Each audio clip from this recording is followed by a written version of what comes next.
Hi fifth lovers, welcome back to my channel. Video को start करने से पहले अगर अभी तक आप में से किसी मेरे चैनल को सब्सक्राइब नहीं किया है तो प्लीज़ चैनल को सब्सक्राइब, वीडियो को लाइक और नीचे कमेंट करते हुए ज़रूर बताइएगा कि आज का ये पार्ट आप लोग कैसा लगा। लास्ट पार्ट में भी कुछ अच्छा रिस्पॉन्स आप लोगों ने नहीं दिया है, प्लीज़ कॉमेंट किया कीजिए ना।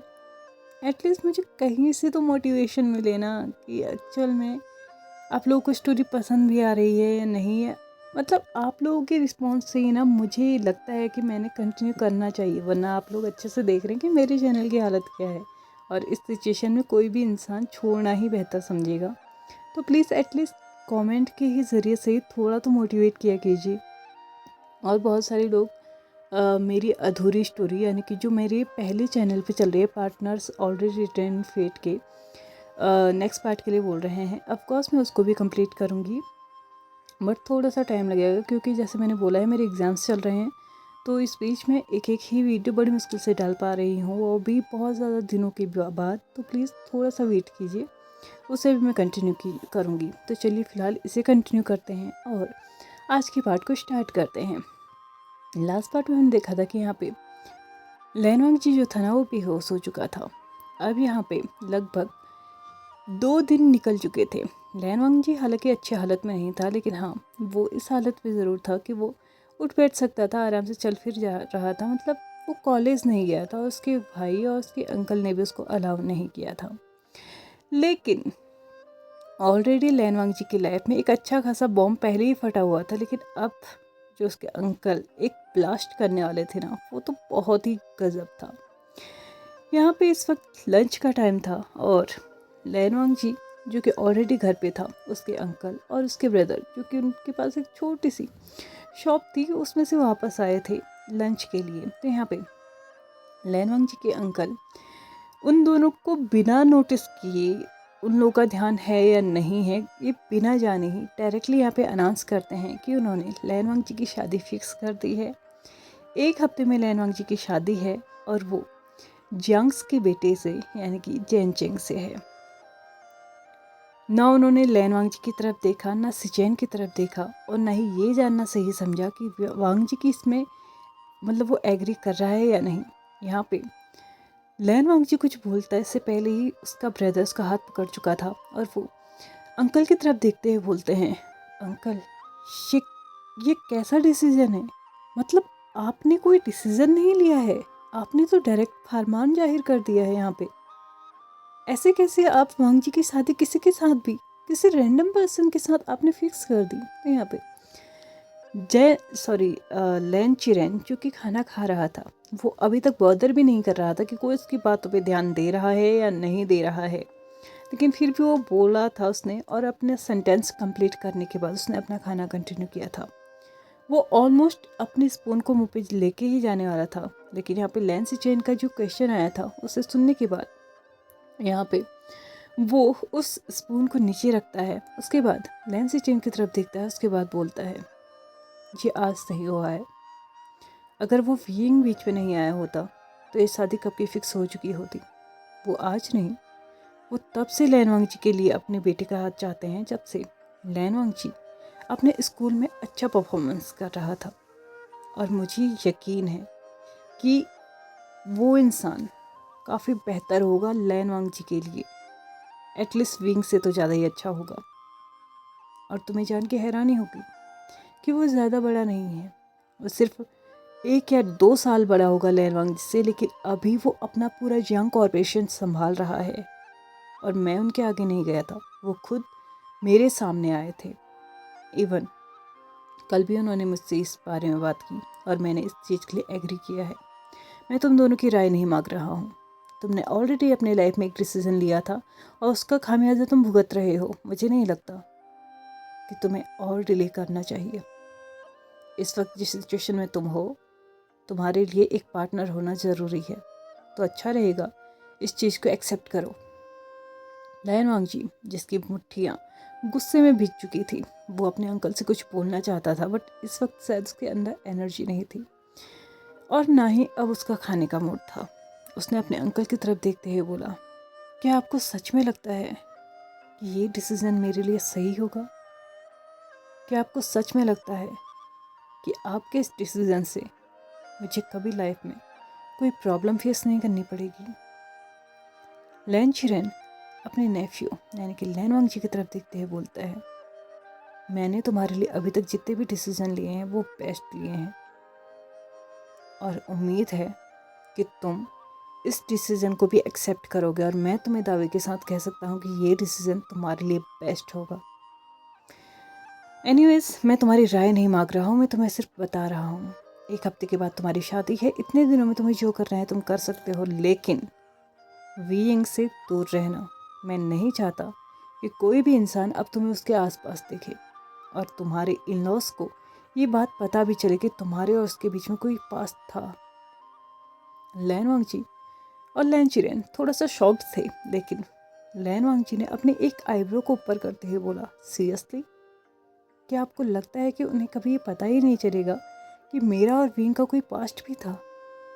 इतना ईजी है क्या छिपाना? क्या आप छिपा पाएंगे? मुझे नहीं पता आपका, लेकिन मैं नहीं छिपा पाऊंगा।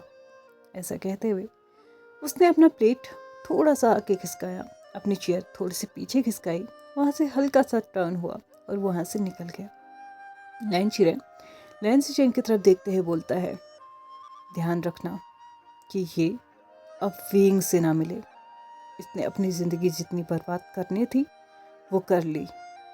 मुझे नहीं लगता कि और ज़्यादा होने की ज़रूरत है, इसलिए ध्यान देना कि वो इंसान, वो लड़का दोबारा वांगजी के आसपास भी ना आए। मुझे वो कभी पसंद नहीं था और आज भी पसंद नहीं है। ऐसा कहते हुए लैन चिरेन भी वहाँ से जा चुका था। लैन चिरेन एक तरफ अपने अंकल को जाते हुए देख रहा था तो एक तरफ अपने ब्रदर के कमरे के गेट की तरफ, जो कि कम्प्लीटली बंद था। ऑफ कोर्स लैन वांगजी कमरे के अंदर जा चुका था। वो कमरे में बैठे बैठे ये सोच रहा था कि अब क्या होगा। क्या वो अपने अंकल के अगेंस्ट जा सकता है? ऑफ कोर्स जा सकता है, लेकिन क्या कोई फ़ायदा होगा? आई मीन वीइंग, जिसके लिए वो अपने अंकल के अगेंस्ट जाएगा, क्या वो खुद उसके साथ रहना चाहता है? बिल्कुल नहीं। वो उसकी शक्ल तक नहीं देखना चाहता, तो वो अपोज करे भी तो किस लिए? लेकिन यहाँ पे बात ये नहीं थी कि वीइंग के लिए रिश्ते, वीइंग की वजह से अभी तक रिश्ता नहीं हुआ था, ये सब कुछ। क्या सच में वांगजी इस माइंडसेट में था इस वक्त कि वो किसी और का प्रपोजल एक्सेप्ट करे या फिर रिजेक्ट करे? जो भी हो, उसने फ़िलहाल के लिए अपने आप को थोड़ा सा शांत रखने की कोशिश की थी, क्योंकि डॉक्टर ने भी उसको यही बोला था कि वो जितना कम स्ट्रेस लेगा उतना उसके लिए अच्छा होगा। लेकिन एक चीज़ तो लैन वांगजी सोच चुका था कि वो एक बार फिर वीइंग से बात करने की कोशिश करेगा। शायद हो सकता है उस वक्त वो गुस्से में हो और उसके मन में, मुंह में जो कुछ भी आया हो उसने बोल दिया हो। शायद अब वो शांत हो चुका हो। ये सोचते हुए उसने सोच लिया था कि वो कल से फिर से कॉलेज जाएगा और वीइंग से बात करने की कोशिश करेगा। एटलीस्ट एक बार तो ज़रूर करने की कोशिश करेगा। दूसरी तरफ वीइंग था, जो पिछले 2 दिनों से बिंदास होकर अपने पार्टीज कर रहा था, क्लबिंग इंजॉय कर रहा था, बिल्कुल इतनी ड्रिंक कर रहा था ना जिसका कोई मतलब हद ही नहीं थी। और अल्कोहल टॉलरेंस लेवल वो तो इन्फिनेटिव है, उसका तो कोई लिमिट ही नहीं है, अनलिमिटेड। ऑफ कोर्स वो पी सकता है। ये सोचते हुए वो बिंदास अपनी लाइफ को ना एंजॉय कर रहा था। लेकिन दूसरी तरफ जो परेशान था वो था वेसंग, क्योंकि वेसंग अच्छे से जानता था कि ये किसकी वजह से हुआ है। यहाँ पे वेसंग फिर से वीइंग से बात करने की कोशिश कर रहा था। आज फिर से उसने वीइंग से बात करने की कोशिश की। उससे कॉलेज में रोका, उसके बाद उससे बात की। वो सिर्फ यही बोल रहा था कि क्या सच में तुम्हें ये लगता है कि लैन वांगजी की तुम्हारी लाइफ से चले जाना तुम्हारे लिए बेस्ट होगा?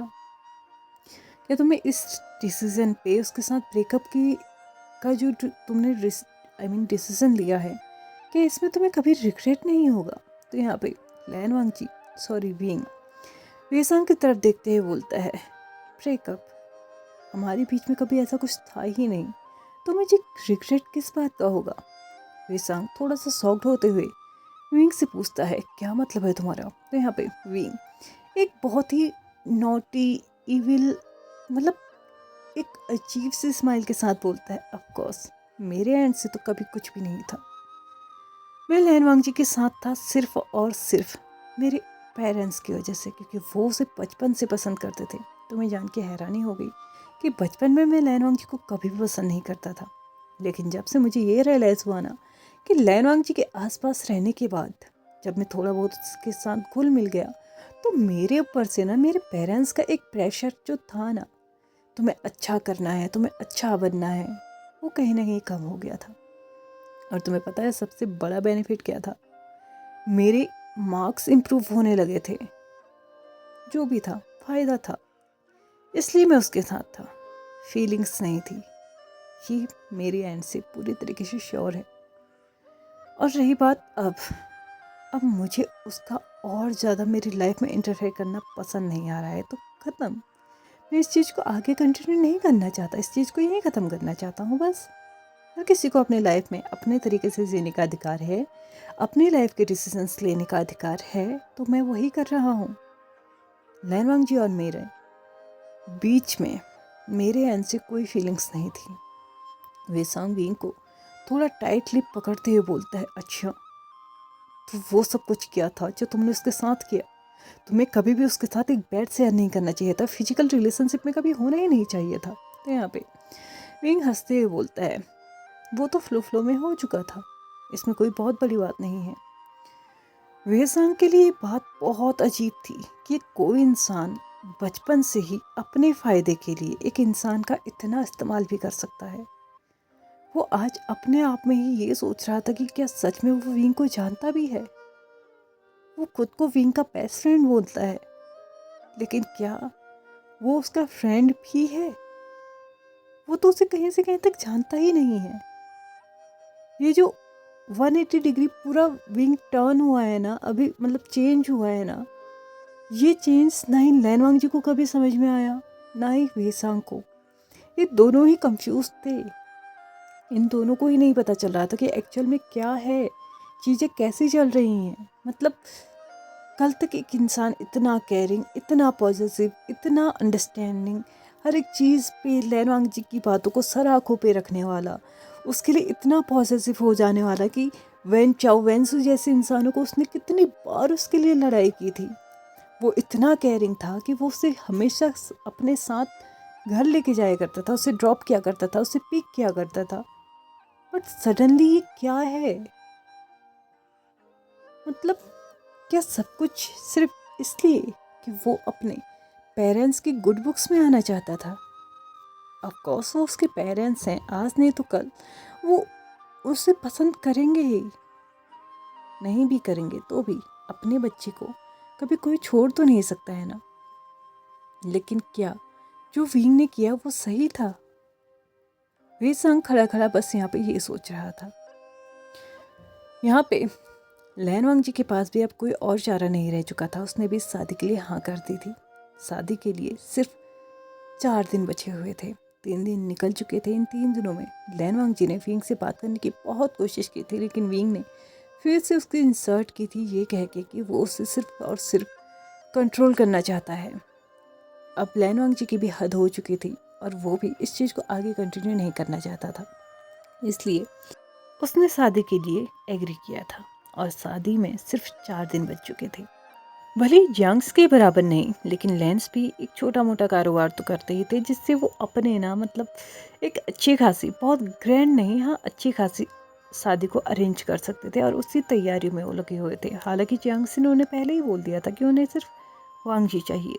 हो मतलब अगर वो चाहे तो वो उनकी हेल्प करेंगे, वो चाहे तो हर एक चीज़ का अरेंजमेंट वो करेंगे, मतलब ये सारी चीज़ें उन्होंने बोली थी। लेकिन लैन चिरेन का कहना ये था कि उनकी फैमिली में एक ओमेगा है और उसकी भी अच्छे से शादी नहीं की जाए तो क्या ही फ़ायदा। जितनी भी उन्होंने सेविंग्स की थी वो सब इन्हीं चीज़ों के लिए तो की है, आई मीन शादियों के लिए या फिर कैरियर के लिए। तो उन्हें अब खर्च करने में क्या ही दिक्कत है। दिन निकलते जा रहे थे। लैन वांग जी अब कम्प्लीटली विंग से आगे बढ़ चुका था। हाँ, ऐसा नहीं कि वो उसको भूल चुका था या फिर उसको याद नहीं कर रहा था, लेकिन उसने अपने दिमाग में एक चीज़ तो बैठा ली थी कि अब विंग उसका नहीं है। विंग अब उसका कभी हो ही नहीं सकता, कभी उसकी बात नहीं सुन सकता। इसलिए वो उसके पीछे जाना अब छोड़ चुका था और शादी में सिर्फ 1 दिन बच चुका था। विंग के पेरेंट्स जो कि 3 दिन पहले ही किसी आउट ऑफ कंट्री गए हुए थे किसी बिजनेस वर्क के लिए, उन्हें वहीं पे एक मेल मिलता है जो कि उनके ही मैनेजर के थ्रू किया गया था। ऑफ कोर्स विंग और लैनवांग जी इतने अच्छे फ्रेंड, इतने अच्छे कपल थे ना अभी तक कि उनकी कंपनी को तक ये सब कुछ पता था कि वो दोनों एक कपल हैं। और जैसे ही लेंस ने इनविटेशन कार्ड विंग के पेरेंट्स यानी कि वीस के उधर भेजा था, तो वो कार्ड उनके घर से डायरेक्टली ऑफिस पहुंच चुका था, क्योंकि उनके गार्ड ने ही वो वहाँ पे भेज दिया था। हालांकि विंग घर पे था, लेकिन गार्ड को भी पता था भैया 24/7 विंग घर पे मिलेगा नहीं, तो अच्छा रहेगा कि ऑफिस की तरफ ट्रांसफ़र कर दिया जाए ताकि किसी इंपॉर्टेंट पर्सन को ये मिल जाए। हालांकि उसे नहीं पता था कि उस एनवलप के अंदर क्या था। और जैसे ही मैनेजर को ये दिखा था, मैनेजर ने डायरेक्टली उस चीज़ को उसके पेरेंट्स को मेल किया था। बट अनफॉर्चुनेटली ये मेल उन्होंने शाम के टाइम रात के टाइम चेक किया था और सुबह शादी थी। विंग के पेरेंट्स यानी कि वी चांग से और कांगकी शरण, इन दोनों ने ही ना अपनी फ़्लाइट बुक करने की कोशिश की इमीडिएटली, यानी कि इमरजेंसी वाली जो होती है ना उसके लिए। उन्होंने अपना प्राइवेट जेट तक मतलब चाइना से उधर मंगाने की कोशिश की थी, बट अफसोस कि वो भी इतनी जल्दी वहाँ पे नहीं पहुँच सकता था, और वहाँ पहुँच के वापस आना टाइम पूरा का पूरा कम से कम 17-18 घंटे जाएंगे। लेकिन उन्हें कुछ ऐसा चाहिए था जो कि सिर्फ 7 से 8 घंटे में उन्हें चाइना पहुँचा दे, लेकिन ऐसा हो नहीं पाया। उन्हें फ़्लाइट उनकी फ़्लाइट बुक तो हुई, बट अभी रात के 10 बजे के जिस वक्त उन्होंने ये बुक किया था उसके लगभग 5 घंटे की बात की, यानी कि ऑलमोस्ट सुबह के 3 बजे की। उन दोनों के पास कोई और ऑप्शन नहीं रह चुका था सिवाय वेट करने की। ऑफ कोर्स जितनी फ्लाइट्स थी वो बुक हो चुकी थी। लोगों ने जो फर्स्ट क्लास वाली होती है ना उनको भी बुक करके रखा हुआ था, जिसकी वजह से उन्हें सिर्फ 3 बजे वाली जो फ़्लाइट थी ना वो मिली हुई थी। उन्होंने उस चीज़ का मतलब जो काउंट लगाया था, तो लगभग वो सुबह के 9 बजे चाइना पहुंच रहे थे। लेकिन इसमें जो वेडिंग टाइम दिया हुआ था वो 10 बजे का था। तो क्या विंग के पेरेंट्स आके ये शादी रोक देंगे या फिर ये शादी हो जाएगी? वैसे तो शादी होगी, मैंने ऑलरेडी बता दिया है, लेकिन क्या विंग के पेरेंट्स एक्यूरेट टाइम पे पहुंच पाएंगे या फिर वो विंग के किसी पहलाई फिसलाई चीज़ों में आ जाएंगे? ये हम देखेंगे आने वाले एपिसोड में, क्योंकि अभी मेरा टाइम हो चुका है इस पार्ट को यहीं पे ख़त्म करने का। तो चलिए फ्रेंड्स, आज के इस पार्ट को हम यहीं पे ख़त्म करते हैं। वीडियो पसंद आया तो प्लीज़ लाइक से सब्सक्राइब एंड कमेंट करते हुए जाइएगा। Thank you so much for watching my video and bye bye.